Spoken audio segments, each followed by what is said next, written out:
$3,000 in singles, scattered across black marble like confetti at a funeral. That's what she earned the night Maxim Volkov walked into Velvet Sins and changed the trajectory of her entire existence. $3,000 that would vanish into hospital bills like water through desperate fingers. And a man who would consume her so completely that money would become the least interesting thing he could offer. If you want to discover how an exotic dancer with a dying sister captured the heart of New York's most dangerous crime lord, subscribe to the channel now. Leave a like if you believe love can bloom even in the darkest places. And tell me in the comments where you're listening from. Your presence here makes all the difference. The bass thundered through Velvet Sins hard enough to feel in your bones, in your teeth, in the hollow space behind your ribs, where fear and desperation lived. Purple and red lights cut through manufactured fog, transforming the club into something between a fever dream and a carefully orchestrated fantasy. The scent of expensive cologne mixed with top-shelf liquor and the particular musk of men with too much money and too few morals. It was Friday night, which meant the high rollers came out, the ones who tipped in hundreds instead of 20s, who bought bottles that cost more than most people's monthly rent. Alessia Romano moved through the backstage area with the focused efficiency of someone who had done this 1,000 times before, who had learned to separate her body from her mind to become a performance instead of a person. At 24, she had been dancing at Velvet Sins for exactly 11 months and 17 days. She knew this because she tracked every single shift in the small notebook she kept hidden in her locker, marking off the money she made, calculating how many more nights she needed until she hit her goal. $47,000 for the experimental treatment her sister needed. Treatment that insurance laughed at. The doctors called promising but unproven. That represented the only chance 15-year-old Gabriella had at surviving the leukemia eating through her young body. Alessia studied her reflection in the harsh backstage lights, seeing not herself, but the persona she'd created. Dark hair that fell in waves down her back, brown eyes that she'd learned to make look mysterious instead of exhausted. A body she'd trained to move with a fluidity that made men forget their own names. She wore crimson tonight, silk and lace that cost half a week's earnings or paid for itself in tips. Strategic cutouts that revealed and concealed in equal measure. The other girls called her the Ice Queen because she never fraternized with clients, never agreed to private rooms, never crossed the invisible line between fantasy and transaction. She danced. She collected money. She went home to her dying sister and pretended everything would be okay.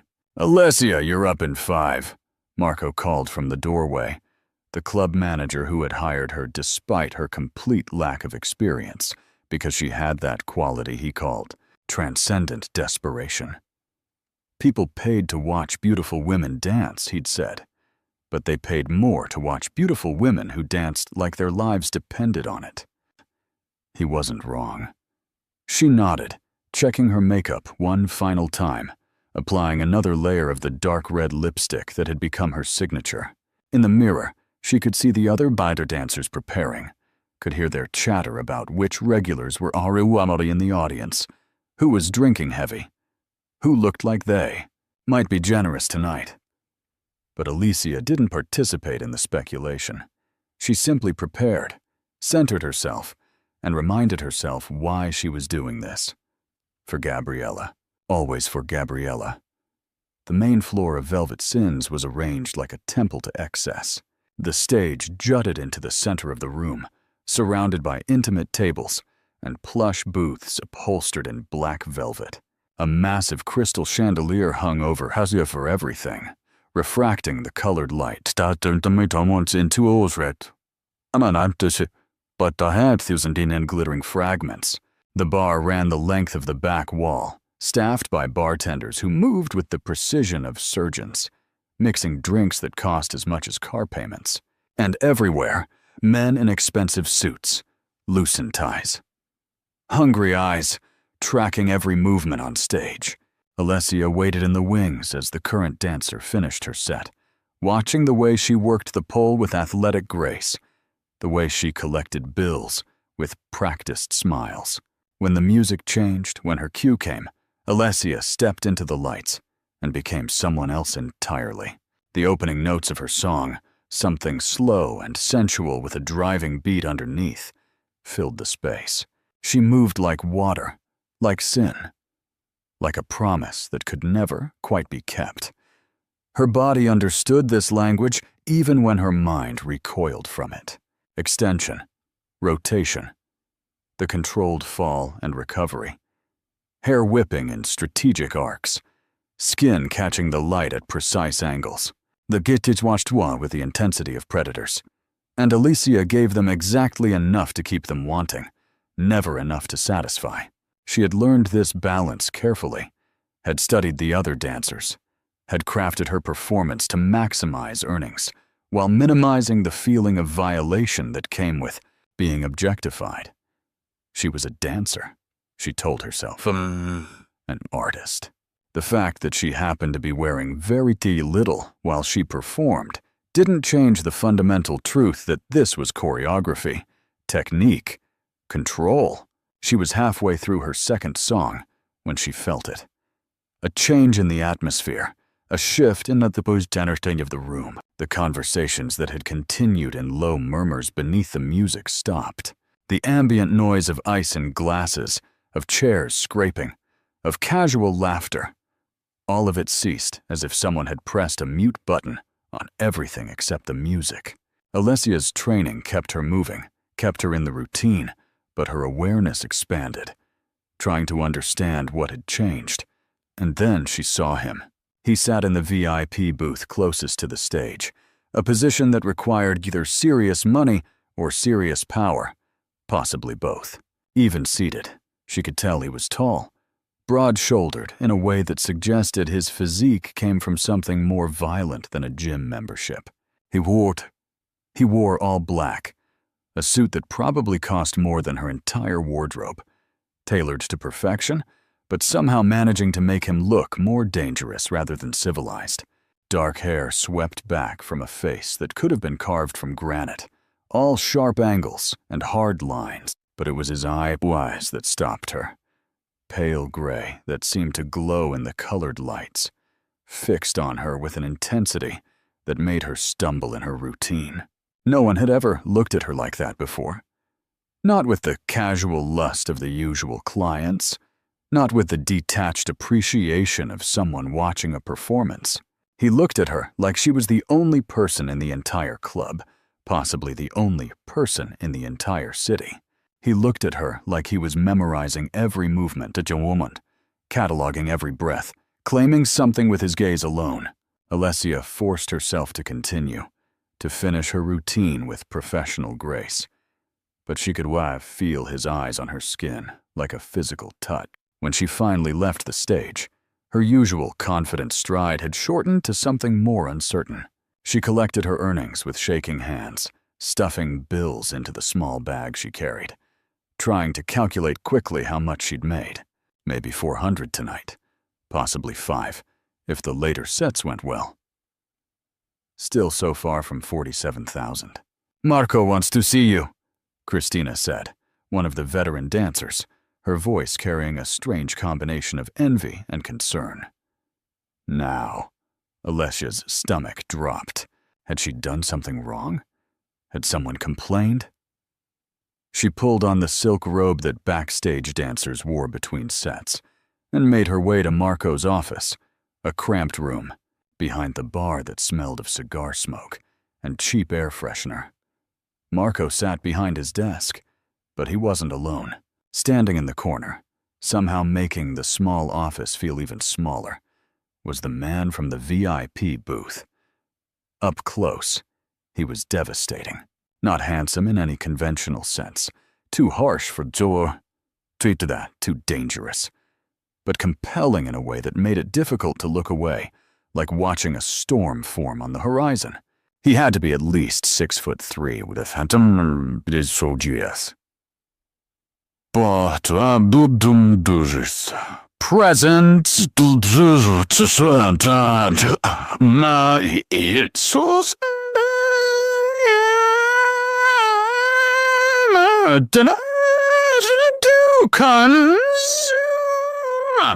available oxide.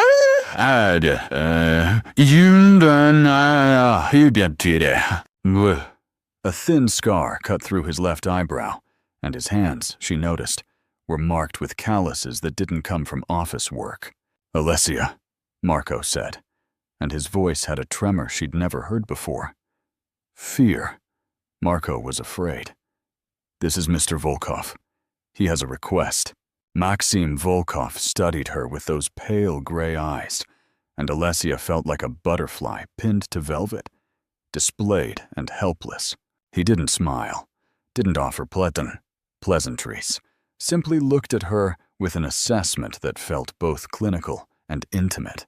When he finally spoke, his voice was deep, accented with something Eastern European that softened certain consonants and hardened others, creating a sound that was simultaneously foreign and hypnotic. "You dance beautifully," he said.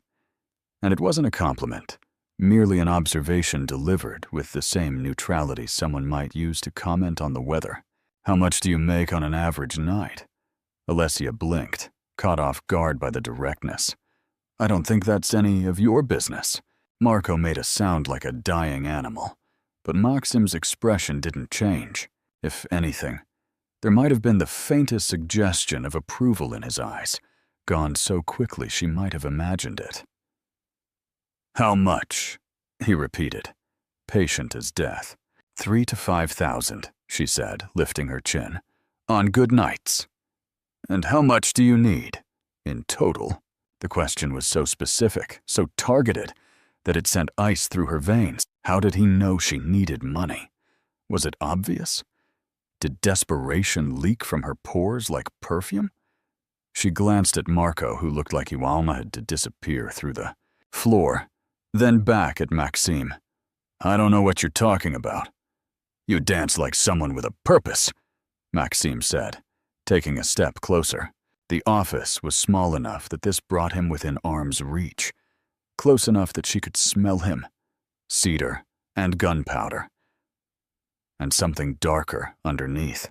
Not like the others who do this for pleasure or attention, or because they don't know what else to do.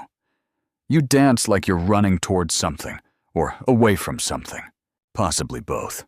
So I ask again, how much do you need? Alessia felt her carefully constructed walls beginning to crack.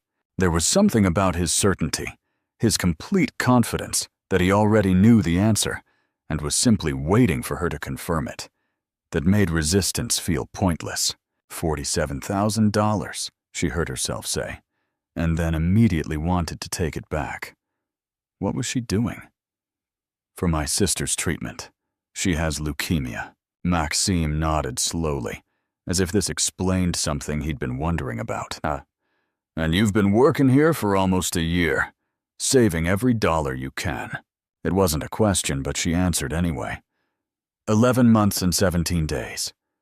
At your current rate, you'll reach your goal in approximately 8 more months.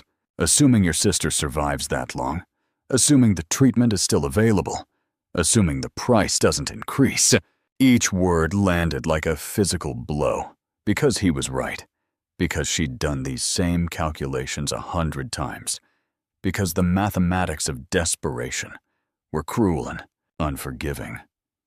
Tears stung her eyes, but she blinked them back violently. She would not cry in front of this stranger, no matter how accurate his assessment. "What do you want?" she asked, and her voice came out harder than she intended, sharp with barely contained panic. "I want you to dance for me," Maxim said simply. "Exclusively. No one else in the club. No other clients. No stage performances. Just you, in a private kirament dancing only for me." Alessia's heart hammered against her ribs. She'd heard stories from the other girls about private rooms, about what happened when you agreed to dance exclusively for high-paying clients. Some of them did well, made enough money to quit after a few months. Others disappeared into arrangements that looked disturbingly like ownership. "I don't do private dances," she said firmly. "I work the main stage only." "I know. Marco explained your rules." Maxim glanced at the manager, who had gone pale and sweaty, "Which is why I'm making this offer. $100,000. Cash. Tonight. In exchange for 4 hours of your time, dancing in the VIP suite." The number hit her like a freight train. $100,000. More than twice what she needed. Enough for Gabriella's treatment and months of bills afterward. Enough to stop dancing forever. Enough to breathe again. "That's insane," she whispered. "No one pays that much just to watch someone dance." "I do?" Maxim said. And there was something in his voice, in his absolute certainty, that made her believe him. 4 hours. You dance, nothing more. I watch. When the time is over, you leave with the money, and you never have to come back to this place again. It was too good to be true. It had to be. Men like this didn't offer life-changing money for nothing. There would be strings, expectations, demands that he wasn't articulating. Every instinct she had screamed at her to refuse, to walk away, to find another way.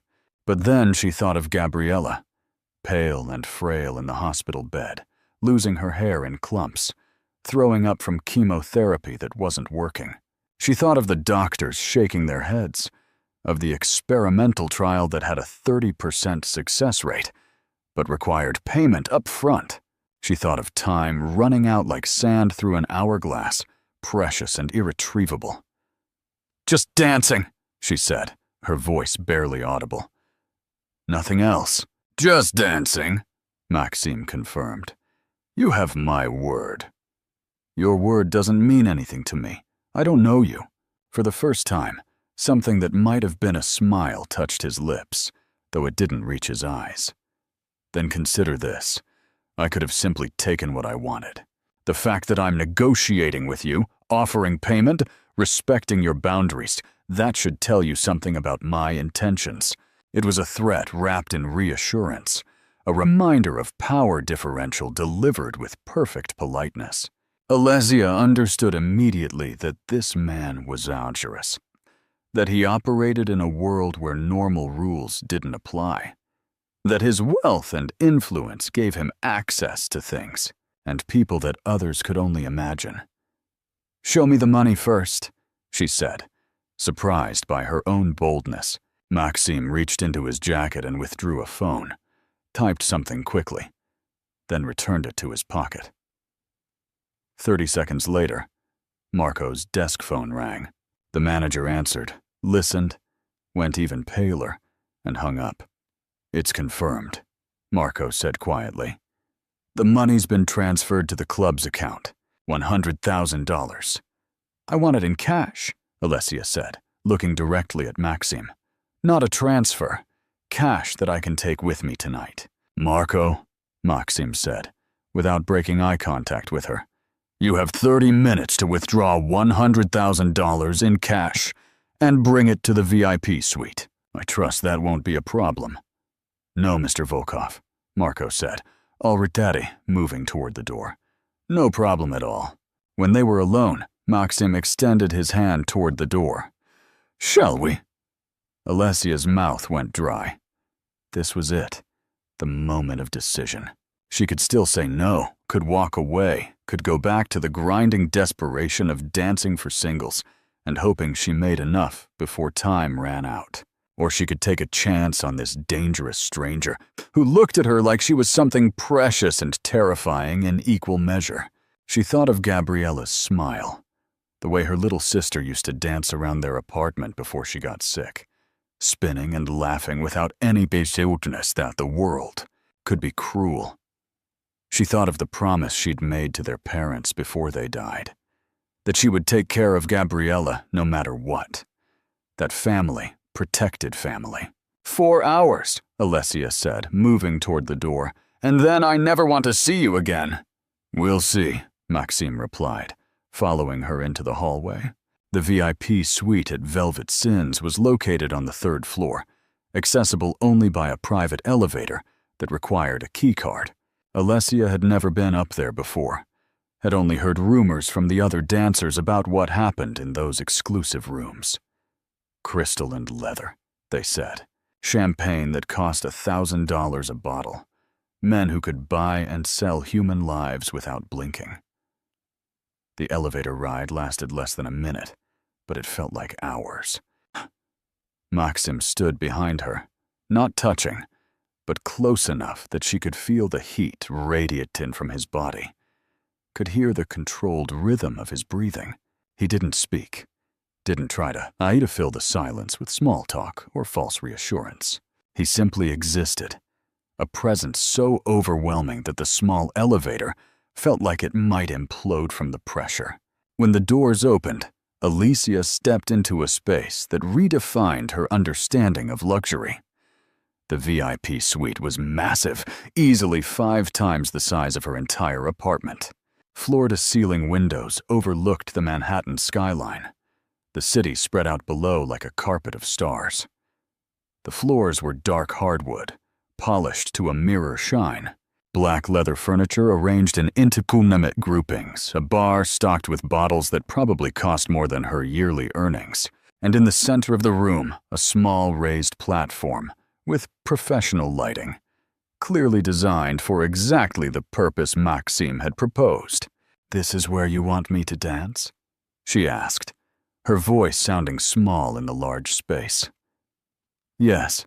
Maxim moved to the bar, poured himself 2 fingers of something amber, and settled into a leather chair positioned directly in front of the platform.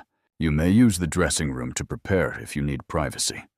Or you may begin whenever you're ready." Alessia noticed the door he indicated, slightly ajar, revealing what looked like a luxury bathroom beyond. Part of her wanted to retreat into that space, to take a moment to process what was happening, to build her armor back up. But another part, the part that had survived 11 months of dancing for strangers, knew that hesitation would only make this harder. "I need music," she said, moving toward the platform with more confidence than she felt. "What would you prefer?" She named several songs, her usual rotation, and watched as Maxime pulled out his phone and connected it to a sound system that she hadn't even noticed, cleverly hidden in the ceiling. When the first notes filled the room, low and sensual, Alessia closed her eyes and let herself slip into performance mode. But something was different this time. Without the noise of the main club, without the crowd of men with grasping hands and hungry eyes, without the protective barrier of distance and darkness, this felt intimate in a way that made her skin prickle with awareness. It was just her and him, just her body and his gaze, not just movement and stillness, in a room that smelled like expensive leather and possibility. She began slowly, testing his reaction, watching for any sign that he expected more than dancing. But Maxime remained perfectly still in his chair, the glass of whiskey forgotten in his hand, his pale eyes tracking her every movement with an intensity that was somehow both clinical and devouring. Alicia rolled her hips, arched her back, let her hair fall across her face in dark waves. She moved around the platform, using the space, finding angles that created shadows and highlights on her body. And with every movement, she felt his gaze like a physical touch, like fingers trailing across her skin, like breath against her neck. 10 minutes passed, then 20. The music changed, shifted into something with a harder beat, and Alessia adapted her routine, added sharper movements, more aggressive She was sweating now, her skin glistening under the lights, and she could feel her heart racing not from exertion, but from something else entirely, something she didn't want to name. "Why me?" she asked suddenly, breaking the unspoken rule about conversation during a performance. There are a dozen other girls downstairs who would do this for a fraction of what you're paying. Girls who are more experienced, more beautiful, more willing to give you whatever you want. Maxim took a slow sip of his whiskey before answering. You dance like you're fighting for your life, like every movement matters. Like if you stop, even for a second, everything you care about will disappear. He paused, his eyes never leaving hers. I understand what that feels like, to carry the weight of someone else's survival on your shoulders, to know that failure isn't an option because this Tomoten is going to tour high. The honesty in his voice, the raw recognition of her pain, made something crack in Alicia's carefully maintained composure. She stopped dancing, standing in the center of the platform, breathing hard, staring at this stranger who somehow saw through her in ways no one else ever had. You don't know anything about me, she said, but the words lacked conviction. I know you're 24 years old. I know you moved to New York from Boston 3 years ago after your parents died in a car accident. I know you have a younger sister with acute lymphoblastic leukemia, who's currently at Mount Sinai Hospital under the care of Dr. Patricia Chen. I know you work 2 jobs, dancing at night and waitressing during the day, sleeping 4 hours if you're lucky. I know you haven't bought yourself new clothes in 8 months, because every spare dollar goes into your sister's medical fund. I know you're exhausted, terrified, and so desperate that you agreed to dance privately for a man you've never met because he offered you money you didn't believe was real. Alessia felt the blood drain on her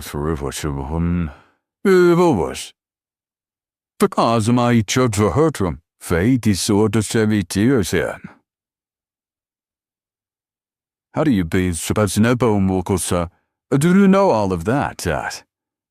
Who are you? Someone who pays attention.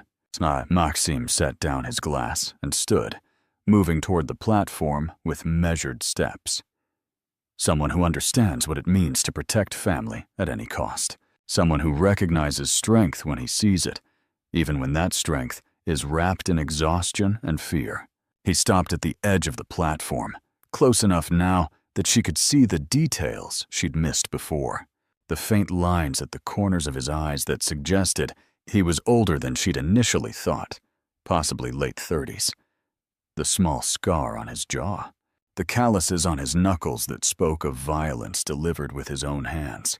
The wedding ring that was notably absent, leaving only a pale line on his finger, suggesting recent removal. Don't be afraid of me, he said quietly. I'm many things. Most of them not good, but I keep my promises. You dance for 4 hours. You leave with $100,000, and you never have to see me again, unless you choose to. Why would I choose to? Alessia asked, her voice barely a whisper. Because despite your fear, despite your very reasonable caution, you feel this too. He gestured between them, indicating the electric tension that had been building since the moment their eyes first met. This recognition, this awareness, this sense that something significant is happening, even if we don't fully understand what it is. Alessia wanted to deny it, wanted to laugh at his presumption, wanted to tell him he was insane. But she couldn't, because he was right. From the moment he'd walked into the caboose, something had shifted in her world. Some fundamental frequency had changed, and now everything felt different, charged with potential energy that terrified and compelled her simultaneously. The money, she said, changing the subject because she couldn't deal with the implications of his observation. Your man said 30 minutes. It's been at least that. As if summoned by her words, there was a knock at the door. Maxim moved to answer it, revealing Marco holding a sleek metal briefcase. The manager's hand shook slightly as he handed it over, and he couldn't quite meet Maxia's eyes as he mumbled something about the full amount being inside, before practically fleeing back to the elevator. Maxim brought the briefcase to a glass table and opened it, revealing neat stacks of $100 bills. He gestured for Alicia to come look, to verify that the amount was correct. She descended from the platform on unsteady legs and approached the table, staring at more money than she'd ever seen in one place in her entire life. "Count it if you want," Maxime offered. "Take your time."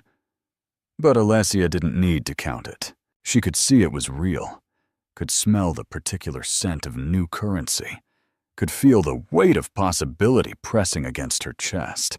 This was Gabriella's salvation sitting in a metal briefcase, guarded by a dangerous man who looked at her like she was somehow important. 2 hours left, Maxime said, checking an expensive watch. "Unless you'd prefer to leave now with the money." "You'd let me do that? Just take it and go." "I gave you my word. The money is yours regardless of whether you finish the agreed time." It was another test, Alessia realized. He was curious to see what she would do when given the freedom to choose, when obligation was removed and only decision remained. Part of her wanted to grab the briefcase and run, to get as far away from this man and his knowing eyes as possible. But another part, the part that understood debts and honor and the importance of keeping your word, even when no one was watching, knew that she had agreed to 4 hours. "I'll finish what I started," she said, returning to the platform. "I always do." The remaining 2 hours became something Alessia had never experienced before. She danced, yes, but it transformed into something beyond performance, beyond transaction, beyond the mechanical separation she'd perfected over 11 months of exotic dancing. With each song, with each movement, what Wozgiaud came down that she hadn't even known she'd built. Maxime watched with unwavering attention, never never demanding, simply witnessing her in a way that felt sacred and terrifying. Around the 90-minute mark, exhaustion began creeping into her muscles. Her legs trembled slightly, her breathing came harder, sweat dripped down her spine. But she refused to stop, refused to show weakness in front of this merde who somehow knew all her secrets, who had bought her time with money that could save her sister's life. "Rest," Maxime said, his voice cutting through the music. "You've pushed yourself enough." "We still have 30 minutes, Alessia replied, though her body screamed for her to accept the offered mercy. "And I'm telling you to rest. Sit. Drink water. Breathe." It wasn't a request, though it also wasn't quite a command. Something in between, edged with concern that she didn't know how to process. She descended from the platform carefully, her legs unsteady, and accepted the bottle of water he offered. It was cold, expensive, probably imported from some mountain spring that most people would never even know existed. She drank half of it in one long pull, then sank onto the leather couch, suddenly aware of how much her feet hurt, how her muscles ached, how bone-deep tired she was beyond just this night's dancing. Maxime sat across from her page, maintaining distance even now, respecting the boundaries he'd established. He studied her with those pale eyes that seemed to see everything, every crack in her armor, every moment of vulnerability she tried to hide. "Tell me about your sister," he said. Alessia's first instinct was to refuse, to keep Gabriella separate from this strange night, to protect her from any association with whatever world Maxime inhabited. But something in his tone, something genuine beneath the dangerous exterior, made her reconsider. "She's 15, diagnosed 6 months. Go. The regular treatments aren't working, and she's running out of time." The words came out flat, clinical, because emotion would make them unbearable. "There's an experimental program at Johns Hopkins Gene Therapy, but insurance won't cover it because it's not FDA approved yet. $47,000 up front, another $20,000 for ongoing care. And you decided to do whatever it took to get that money?" Maxime said, not a question, but an acknowledgement. "She's my responsibility. Our parents made me promise to take care of her. I'm all she has." That's a heavy burden for someone so young. "I'm 24, not a child." "I didn't say you were a child. I said you were young to be carrying the weight of a life or death decision alone." He leaned forward slightly.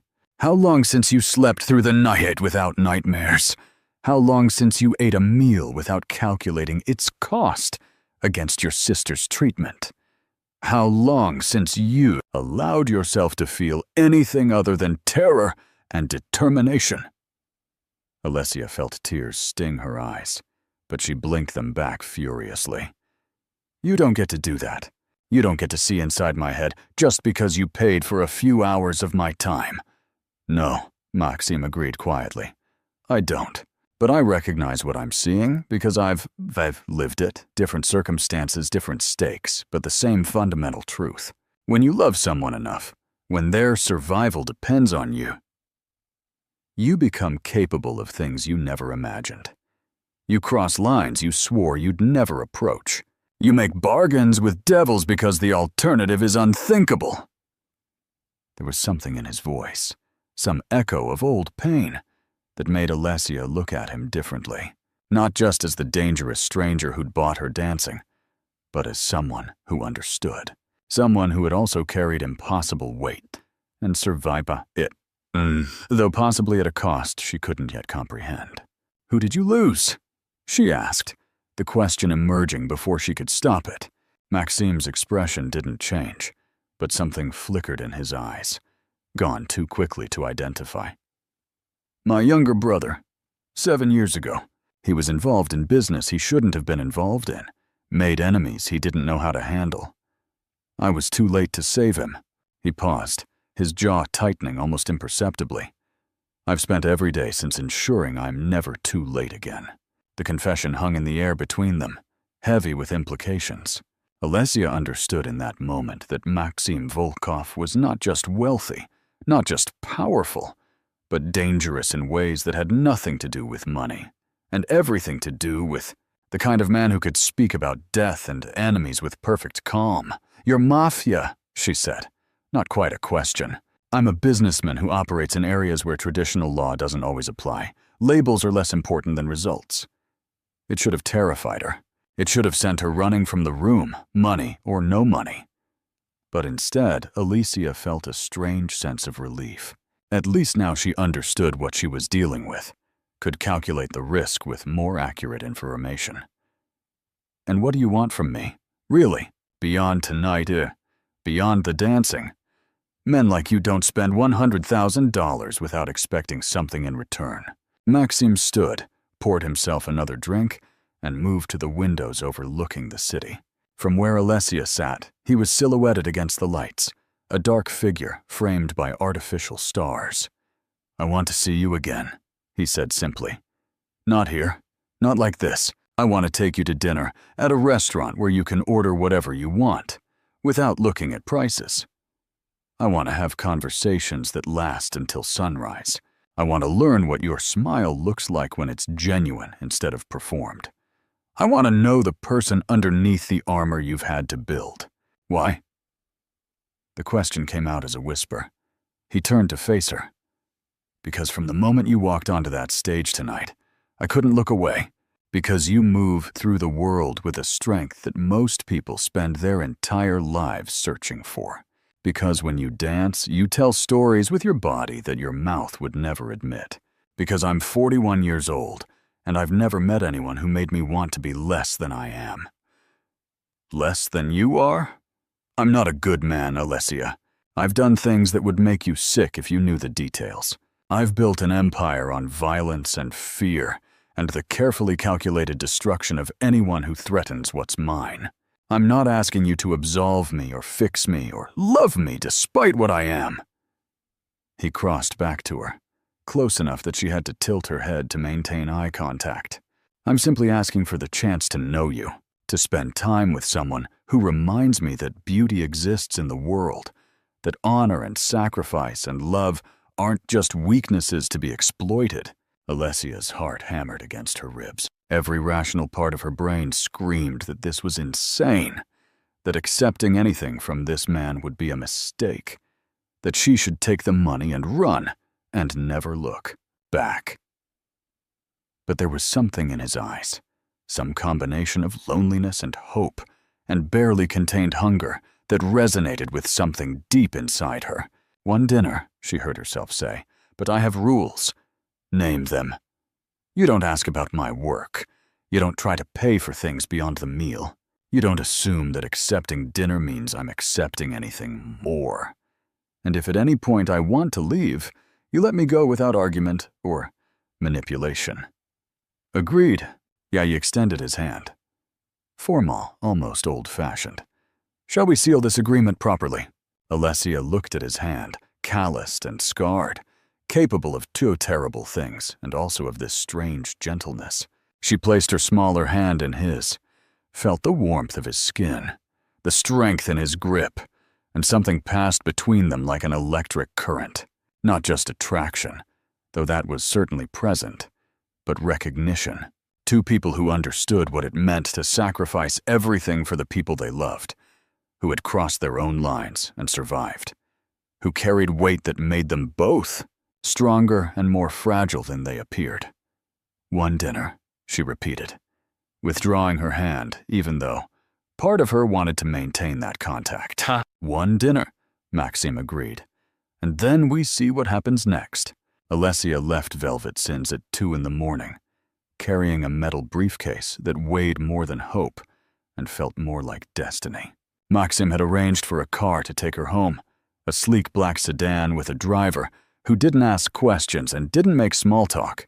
She sat in the back seat, clutching the briefcase to her chest, still not quite believing that any of this was real, that she held enough money to save Gabriella's life in her trembling hands. The driver dropped her at her apartment building in Queens, a 4-story walk-up that desperately needed renovation, but at least had reliable heat and minimal roaches. Alessia climbed the stairs slowly, exhausted beyond measure, and let herself into the tiny one-bedroom she shared with Gabriella.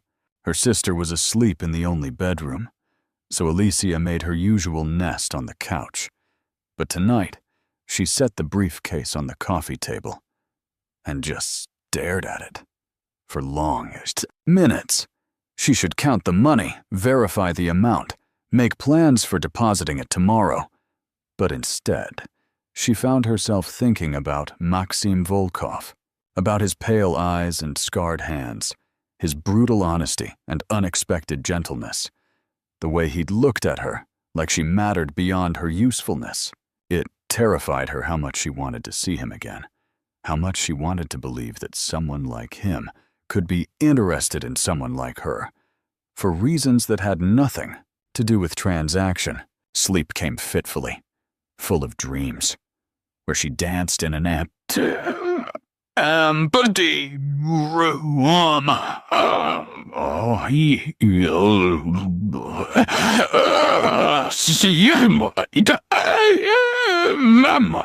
where the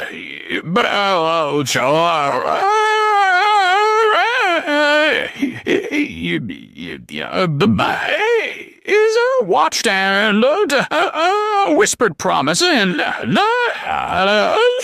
language.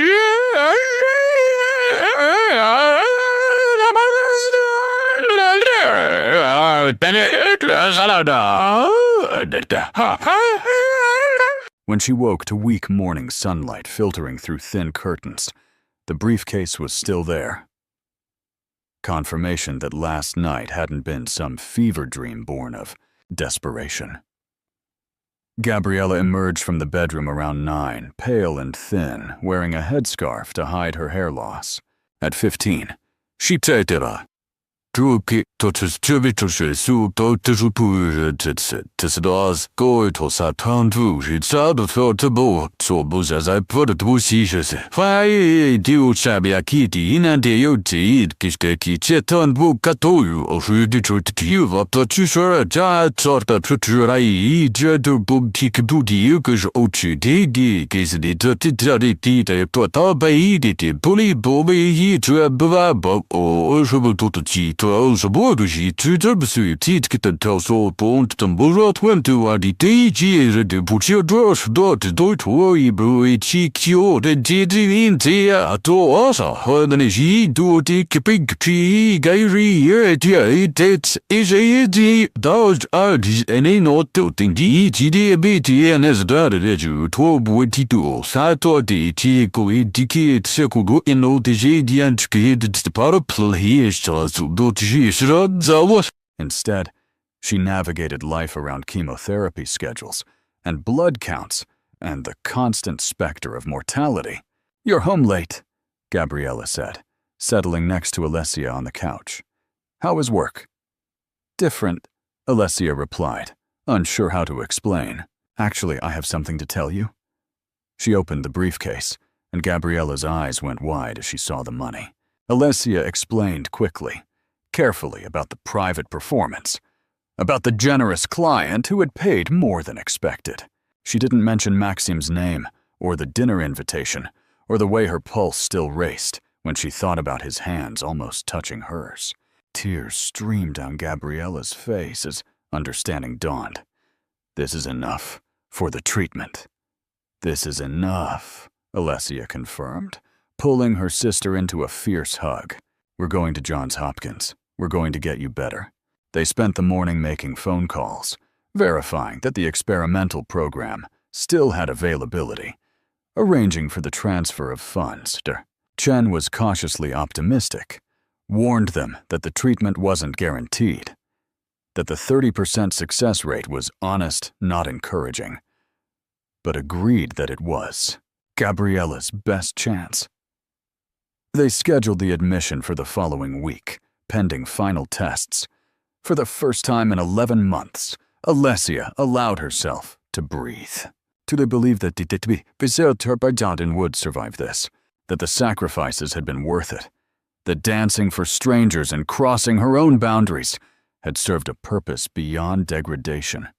3 days passed before Maxim called. She'd given him her number, reluctantly, half expecting him to use it immediately, to pressure her into seeing him before she was ready.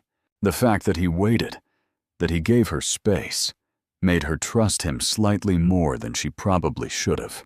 "How is your sister?" he asked without preamble when she answered. "Better. We're scheduled for admission to Johns Hopkins next week. The doctors are cautiously optimistic." "Good." A pause, and she could hear something that might have been relief in his voice. "And you? How are you?" The question surprised her. No one asked how she was anymore. Everyone focused on Gabriella, which was appropriate, necessary even. But Maxim seemed genuinely interested in her answer. "Tired," she admitted. "Relieved. Terrified. All of it at once. Would dinner help with any of those feelings, or make them worse?" Despite everything, Alicia smiled. "I don't know, but I agreed to find out. Tomorrow night, 7 o'clock. Wear whatever makes you feel comfortable. I'll send a car. I can meet you somewhere," she countered, not wanting to feel like she was being collected. "You could," Maxim agreed, "but my neighborhood isn't one you should travel to alone at night. Trust me on this, if nothing else."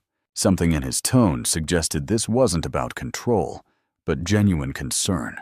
Alessia found herself agreeing, giving him her address, counting down hours to a dinner that felt simultaneously like the worst and best decision she'd made. The following evening, she stood in front of her tiny closet trying to decide what to wear. Everything she owned was either too casual or too associated with dancing. Finally, she settled on a simple black dress she'd worn to her parents' funeral, paired with the only nice shoes she owned. She left her hair down, applied minimal makeup, and told herself she was not nervous about seeing Maxim Volkov again. The car arrived precisely at 7. The same driver from before, just as silent, just as professional. But this time, instead of taking her to some exclusive restaurant, they drove to a residential neighborhood in Brooklyn. Brownstones that probably cost several $1,000,000 each. The car stopped in front of one, and the driver opened her door. "Mr. Volkov is waiting inside." he said, the first words he'd spoken to her. Alessia climbed the steps on shaking legs and rang the doorbell. Maxim answered immediately, as if he'd been waiting just inside.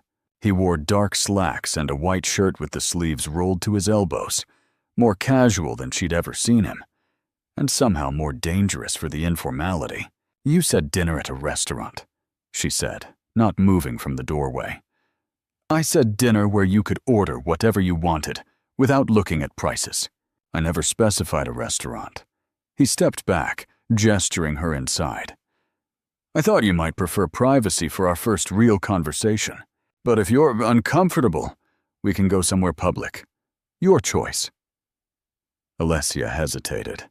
Every safety rule she'd ever learned screamed at her not to enter a strange man's house, especially not a man as dangerous as Makolim, clearly sweatless. But something in his expression, in the way he genuinely seemed to be offering her the choice without pressure, made her step across the threshold.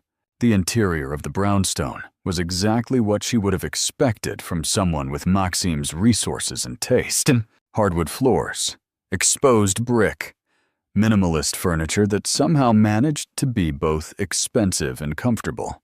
Art on the walls that she suspected was original, though she didn't know enough about it to be sure. A space that spoke of money, but also of someone who actually lived there, not just a showpiece. "The dining room is this way," Maxim said, leading her through the space. "I had my chef prepare several options since I wasn't sure what you liked." They entered a room dominated by a table that could easily seat 12, but was set for 2. Intimate despite the size. Candles provided soft light, and the smell of something delicious filled the air. Maxim pulled out a chair for her. That old-fashioned courtesy that should have felt patronizing but somehow didn't. The meal was extraordinary. Course after course of perfectly prepared food, each one better than the last. Maxim asked about Gabriella, about the traitor, about Alicia's hopes and fears regarding the outcome. He listened with complete attention. He asked intelligent questions, offered insights from his own experience with medical crises and difficult choices. But he also shared pieces of himself. Talked about growing up in Moscow, about immigrating to New York at 16 with nothing but determination and a willingness to do whatever necessary to survive, about building his organization from nothing, about the choices that had made him rich and powerful and also deeply isolated, about his brother's death and the guilt that still haunted him years later. "I could have saved him," Maxim said, staring into his wine glass. "If I'd been paying attention, if I'd seen the signs, if I'd acted sooner. But I was too focused on expanding territory, on making deals, on proving I was untouchable. And by the time I realized he was in trouble, it was too late." "You can't blame yourself forever," Alicia said softly, reaching across the table to touch his hand without thinking. The moment her fingers made contact with his skin, she felt that same electric current from the club, that recognition of something significant happening between them. Maxim turned his hand over, capturing her fingers gently. "Can't I?" His death was my failure, my inattention, my arrogance in believing that power made me invulnerable to loss. "And so you've spent 7 years punishing yourself by never letting anyone close," Alessia observed, understanding dawning.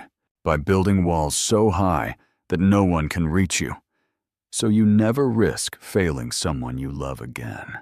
His eyes met hers, and she saw surprise there, mixed with something that might have been pain or recognition or both. "You see too much. I recognize what I'm looking at. I've been doing the same thing, just in different ways, keeping people at distance, never letting anyone help, convinced that if I just work hard enough, sacrifice enough, that as I'm enough, I can control the outcome, through sheer will."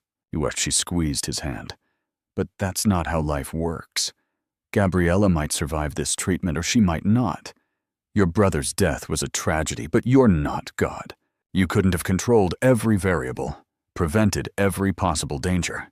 Wise words from someone so young, Maxim said, but there was warmth in his voice now, not criticism. I'm 24, not a child, she repeated her earlier protestation, and this time he smiled. No, you're definitely not a child. They talked for hours, moving from the dining room to a library lined with books in multiple languages. Maxim built a fire in the fireplace despite the mild weather, and they sat on a leather couch that was somehow both luxurious and comfortable. He asked about her parents, about her childhood in Boston, about her dreams before tragedy reshaped her life. I wanted to be a teacher, Alicia admitted. Elementary school. I loved working with kids, seeing them discover new things, watching their faces light up when something clicked. She laughed without humor. That feels like a different lifetime now, a different person's dreams.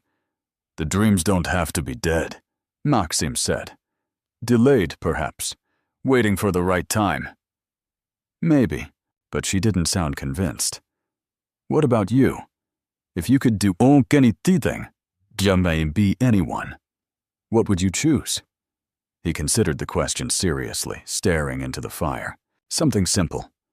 A restaurant, perhaps. Cooking for people, seeing them enjoy food, creating small moments of pleasure in their lives. Nothing criminal, nothing dangerous, nothing that requires looking over my shoulder constantly. Why don't you? Because the life I've built doesn't allow for retirement.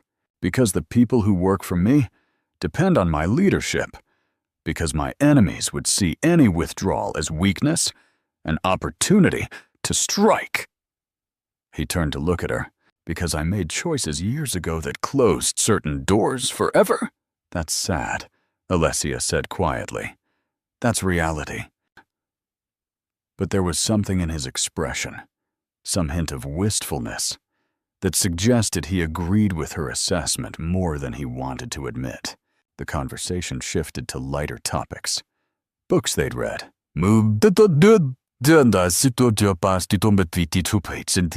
They'd loved.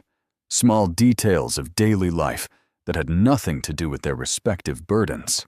Alicia found herself laughing genuinely for the first time in months, found herself relaxing in ways she hadn't allowed since her parents died. Maxim was intelligent, surprisingly funny when he let his guard down, and attentive in ways that made her feel seen and valued. Around midnight, she realized she should leave, had to leave, before whatever was building between them became something she couldn't walk away from. She stood, smoothing her dress, preparing to thank him for the evening and request her driver. Stay, Maxim said, rising with her. Not for anything beyond conversation. I have guest room, comfort, pulpit, and I'd like to keep talking. But if you need to go, I'll have Ivan drive you home immediately. Alessia knew she should refuse, knew that staying in this man's house, in this dangerous man's house, was foolish and risky and potentially catastrophic. But she also knew she didn't want to leave, didn't want to return to her empty couch and restless sleep, didn't want this night to end. One condition, she said. You tell me the truth about what you do. All of it, not the sanitized version. If I'm going to trust you, I need to know exactly who I'm dealing with. Maxim studied her for a long moment, his expression unreadable. Then he nodded and gestured back to the couch. When they were seated again, he began talking, and Alessia listened with growing understanding and horror to the reality of Maxim Volkov's empire. He ran one of the largest criminal organizations in New York, he explained. Protection rackets, gambling operations, strategic involvement in narcotics distribution, carefully managed prostitution rings, money laundering through legitimate businesses. He employed over 200 people directly, controlled territory throughout Brooklyn and parts of Manhattan, and answered to no one except the old guard Russian bosses who had initially sponsored his rise. I don't pretend it's noble, Maxim said, his voice flat. I don't claim to be Robin Hood or some vigilante serving a higher purpose. I'm a criminal. I profit from vice and violence. I've ordered people killed, though I've always maintained certain rules about civilians and children. I've broken laws so routinely that I barely register them anymore." "Why are you telling me this?" Alessia asked, her voice shaking slightly. "Most people in your position would hide these details, would want me to see only the legitimate businessman facade. Because you asked for truth. Because you deserve to make an informed decision about whether you want anything to do with me.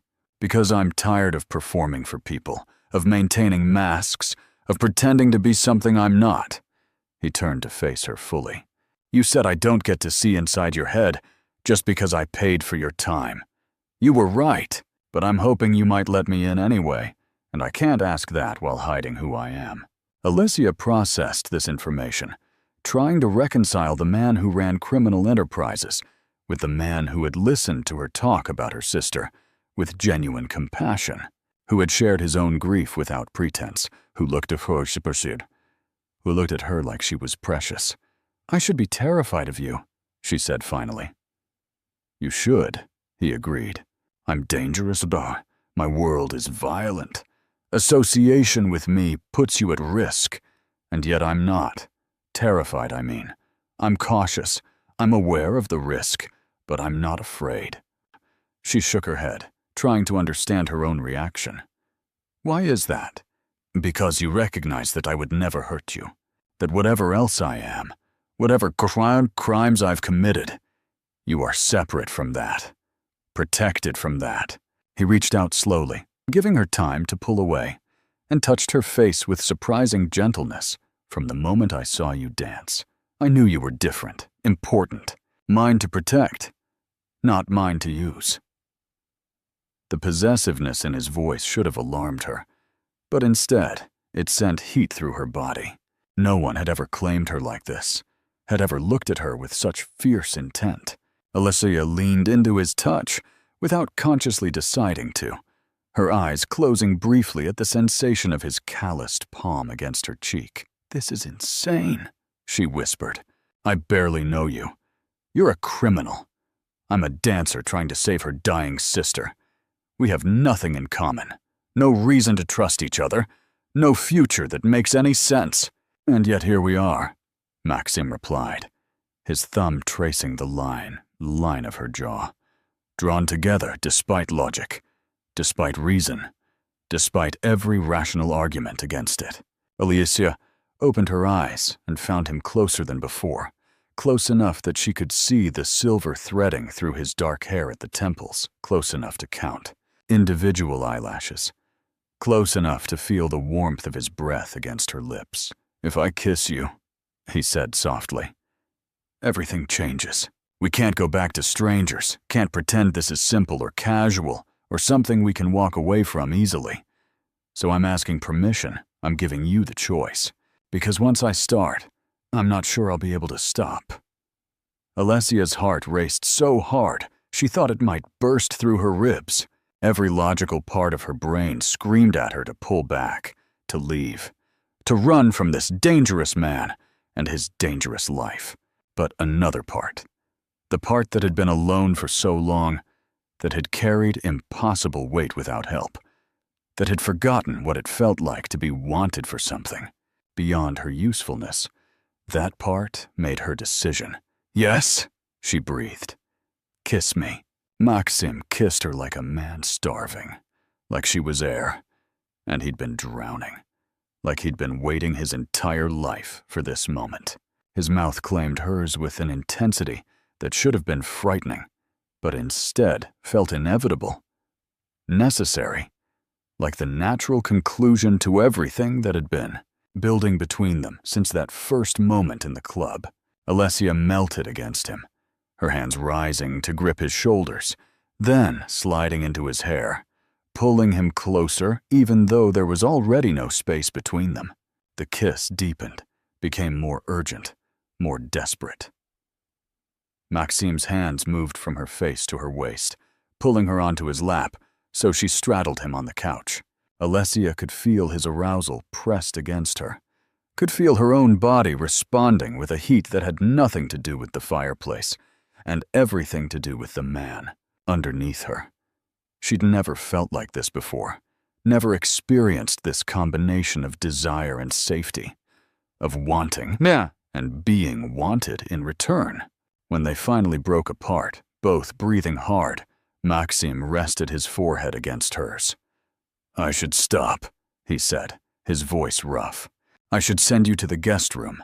Give us both time to think about this with a V, influence of physical desire." "Probably," Alessia agreed, making no move to leave his lap. "But I don't want to stop. I want to carry you upstairs to my bedroom and spend the rest of the night learning every inch of you, memorizing what makes you sigh, what makes you moan, what makes you forget your own name." The words sent liquid heat through Alicia's body. She had had one boyfriend in college, a brief relationship that had involved fumbling and awkward encounters that left her wondering what all the fuss was about. But this promised to be something entirely something consuming and transformative, and possibly dangerous in ways that had nothing to do with Maxim's criminal empire. "I'm not a virgin," she said, wanting to be clear about the insights. "But I'm also not experienced. I don't know what I'm doing." "I'll teach you," Maxim promised, his hand sliding up her back. "I'll show you exactly how good it can be when someone pays attention, when someone cares about your pleasure as much as their own. And tomorrow, what happens when reality comes back and I remember that you're dangerous and I'm desperate and this whole thing is probably a terrible mistake? Tomorrow we deal with tomorrow. Tonight, I just want you." "Alicia." "Not the dancer, not the caretaker, not the woman carrying the weight of the world. Just you." "Alltså, am I to letting me words are the way you deserve it?" The way he said her name, with that slight accent that softened the consonants, made something inside her chest crack open. When was the last time someone had wanted to worship her? When had anyone looked at her like Maxim was looking at her now, like she was simultaneously precious and powerful, vulnerable and strong? "Yes," she said again, the word becoming her answer to everything he offered. "Take me upstairs." Maxim stood, lifting her with him as if she weighed nothing. Alessia wrapped her legs around his waist, buried her face in his neck, breathed in his scent of cedar and gunpowder, and something uniquely him. He carried her through the brownstone and up a staircase to the second floor, to a bedroom that was masculine and spare, dominated by a massive bed with dark sheets. He set her down carefully beside the bed, and for a moment they just looked at each other. The firelight from downstairs didn't reach this room, but city lights filtered through the windows, painting everything in shades of blue and silver. Maxim reached for the zipper at the back of her dress, moved it down slowly, giving her time to stop him, to change her mind, to preserve the boundary between wanting and having. But Alicia didn't stop him. She let the dress fall to the floor, standing before him in simple black underwear that wasn't meant to seduce, but somehow did anyway. Maxim's eyes darkened as he took in the sight of her, his hands hovering over her skin, without quite touching, as if he was afraid she might disappear. "You're so beautiful," he said, and it wasn't empty flattery. It was observation, delivered with the same certainty he'd used to describe her dancing. "So perfect." "I'm not perfect," Alessia protested, suddenly self-conscious about her too thin frame, the result of skipping meals to save money, of stress eating away at her from the inside. "Perfect for me," Maxim clarified, finally touching her, his hands spanning her waist, thumbs tracing the underside of her ribs. "Exactly what I didn't know I was searching for." He kissed her again, slower this time, but no less intense. His hands explored her body with deliberate thoroughness, learning her curves, finding sensitive spots she hadn't known existed. When he unclasped her bra and his mouth found her breast, Alessia gasped, her hands gripping his shoulders for stability, as pleasure shot through her. Maxim took his time, lavishing attention on her breasts until she was writhing against him, desperate for more. Only then did he guide her to the bed, laying her down gently before stepping back to remove his own clothes. Alessia watched with fascination as he revealed a body that was all lean muscle and old scars, evidence of a violent life lived on the edge. But somehow the scars made him more beautiful, not less. They were proof of survival, of strength, of refusing to surrender even when the world tried to break him. When he joined her on the bed, skin against skin for the first time, they both made sounds of relief and need. Maxim positioned himself over her, supporting his weight on his forearms, looking down at her with an expression that was equal parts hunger and tenderness. "If anything I do makes you uncomfortable, tell me immediately," he instructed, his voice rough with barely controlled desire. "This is about pleasure, Alessia. Yours first, mine second. Understand?" She nodded, unable to form words, her entire body thrumming with anticipation. Maxim smiled, that rare, genuine expression that transformed his harsh features into something approaching beautiful. And then he began his promised worship. His mouth traced patterns down her body, pausing at every sensitive spot, learning what made her gasp, what made her arch, what made her beg.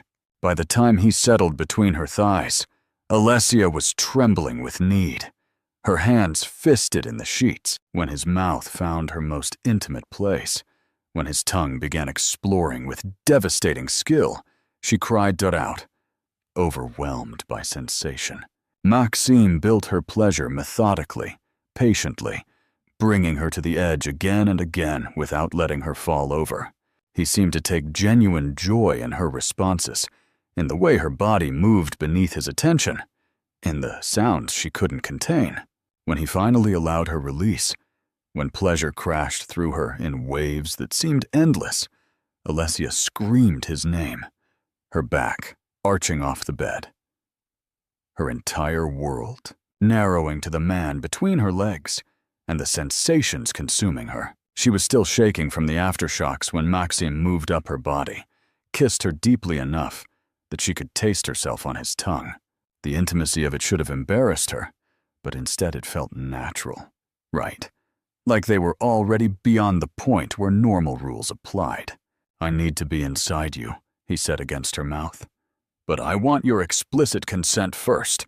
Tell me yes, or tell me to stop."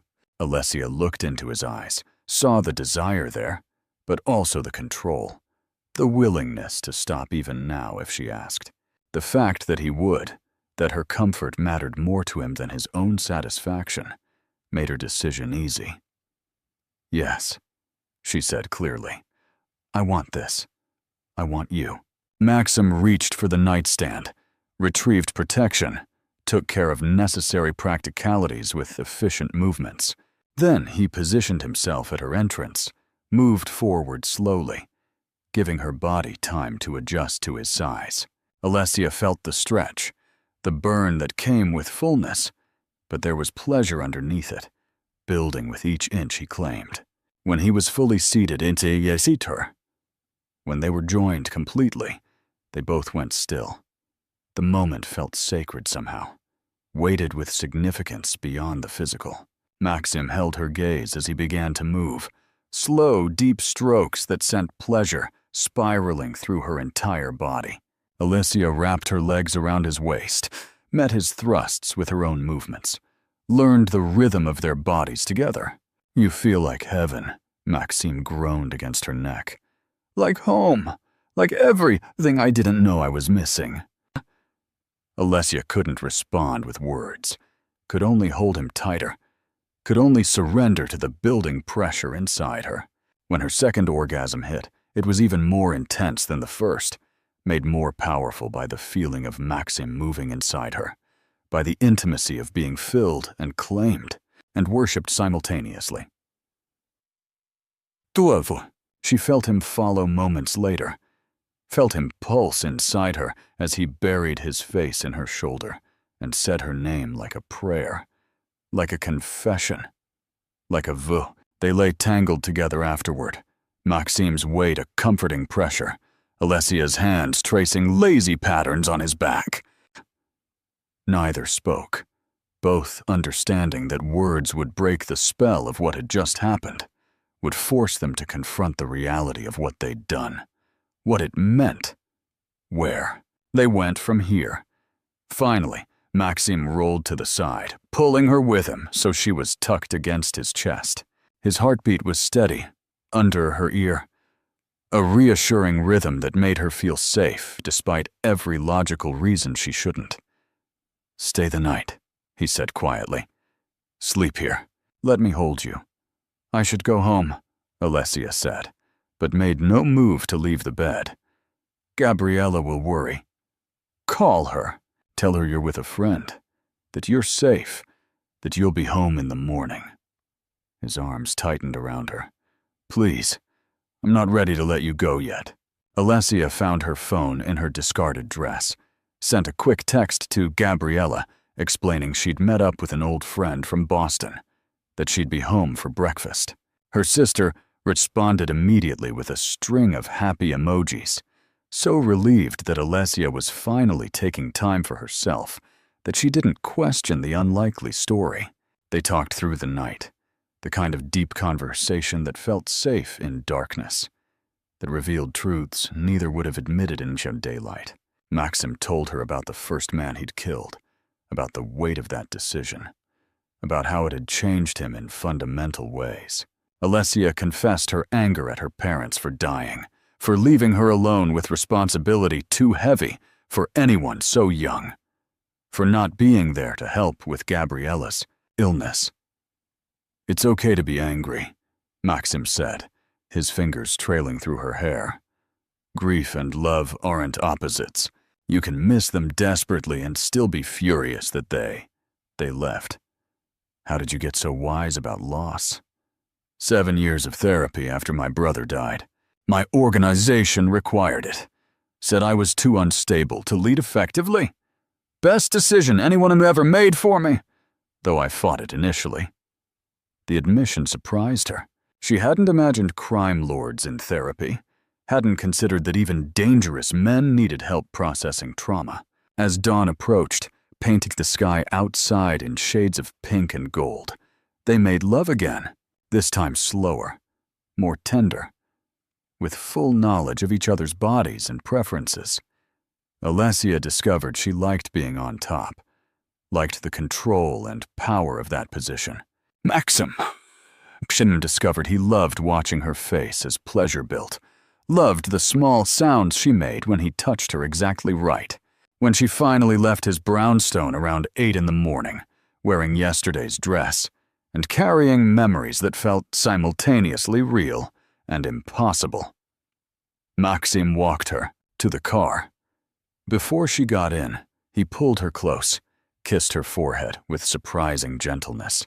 "This wasn't one night," I said. "Not a question, but a statement. This is the beginning of something.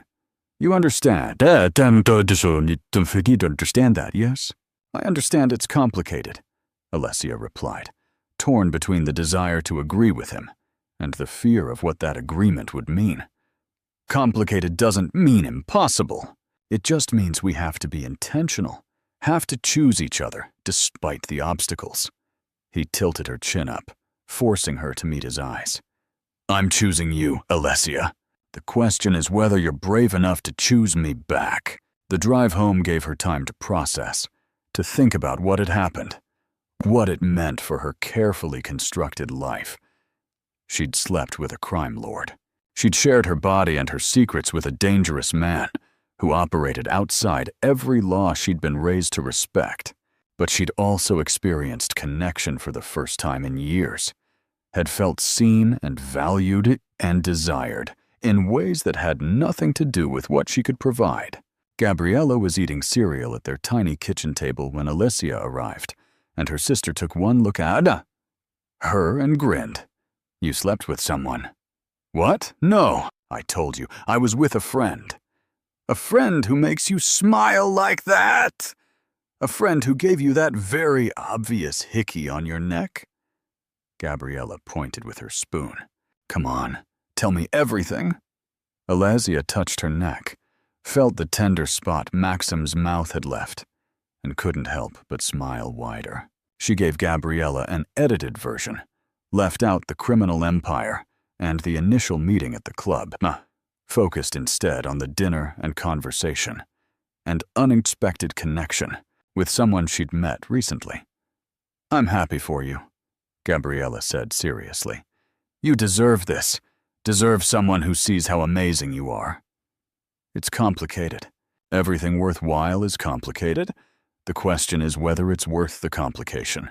Over the following week, as they prepared for Gabriella's admission to Johns Hopkins, Maxim became a constant presence in Alessia's life. He called every day, "Just says," just to hear her voice, to ask about her sister's condition, to share small details of his own day. He sent flowers to their apartment, expensive arrangements that made their tiny space feel less grim. He offered to arrange transportation to Baltimore, to ensure they had the best doctors, to make the entire process easier. Alicia accepted some offers and Gay refused an answer, careful to maintain boundaries even as she felt those boundaries eroding. She was falling for him, she realized. Falling for a man who represented everything dangerous, everything outside her normal world, everything she should run from. But he was also tender and honest, and present in ways no one else had ever been. The night before they left for Johns Hopkins, Maxime took her to dinner at a Giggle restaurant this time, an intimate Italian place in Brooklyn, where the staff knew him and didn't ask questions. They ate pasta and drank wine and talked about everything and nothing. When dessert arrived, Maxime reached across the table and took her hand.